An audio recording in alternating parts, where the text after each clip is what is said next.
Hi friends, நம்ம தளபதி விஜய் நடிக்கும் ஜனநாயகன் திரைப்படம் திரைக்கு வரதுக்கு முன்னாலே அமேசான் பிரைம் ஓடிடியில் 120 கோடிக்கு பிஸ்னஸ் ஆயிருக்கு அப்படின்னு சொல்கிறாங்க. கூலி திரைப்படத்தோட அமேசான் ஓடிடி இது 110 கோடிக்கு தான் பிஸ்னஸ் ஆயிருக்கு. அதனால கூலி திரைப்படத்தை முறியடிச்சு ஜனநாயகன் திரைப்படம் நம்ம தளபதி விஜயோட கடைசி படம்னால கண்டிப்பாக வினோத் இயக்கத்தில் தளபதி விஜய் நடிக்கும் ஜனநாயகன் திரைப்படம் நம்ம கூலி திரைப்படத்தோட அமேசான் பிரைம் இதை முந்தி கூலி திரைப்படத்தை ஓரம் கட்டிட்டு தான் சொல்லணும். கூலி திரைப்படம் 110 கோடிக்கு தான் பிஸ்னஸ் ஆயிருக்கு. அதனால ரஜினியை மிஞ்சிய தளபதி விஜய் அப்படின்னா சொல்லணும். தளபதி விஜயோட கடைசி படனால ரசிகர் எதிர்பார்ப்பு அதிகமாக இருக்கு. அதேமாரி ரஜினியின் நம்ம லோகேஷ் கனகராஜ் இயக்கத்தில் நம்ம கூலி திரைப்படத்துக்கு ரசிகர் எதிர்பார்ப்பு அதிகமாக இருக்கு. கண்டிப்பாக கூலி திரைப்படம் 1000 கோடியை தாண்டி வசூல் பண்ணி பட்டை கலப்போம் ஆகப்படுது. அவங்க ரசிகர் எல்லாருமே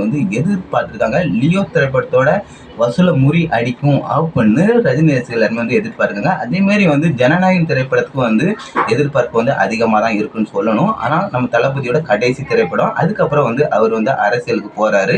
அதனால ரசிகர் எல்லாருமே நம்ம தளபதியோட கடைசி படத்தை கண்டிப்பா பார்த்தே ஆகணும் அப்படின்னு வெறி கொண்டு இருக்காங்க. கண்டிப்பா அந்த திரைப்படம் 1000 கோடி வசூல் பண்ணி தமிழகத்தில் நம்பர் 1 இடத்துல தளபதி விஜய் தான் இருக்க போறாரு அப்படின்னு விஜய் ஃபேன்ஸ் எல்லாருமே ஆரவாரமா காத்துட்டு சொல்லணும். இதை பத்தி எனக்கு கீழே கமெண்ட் பண்ணுங்க. பிடிச்சா லைக் பண்ணுங்க. பாய் ஃப்ரெண்ட்.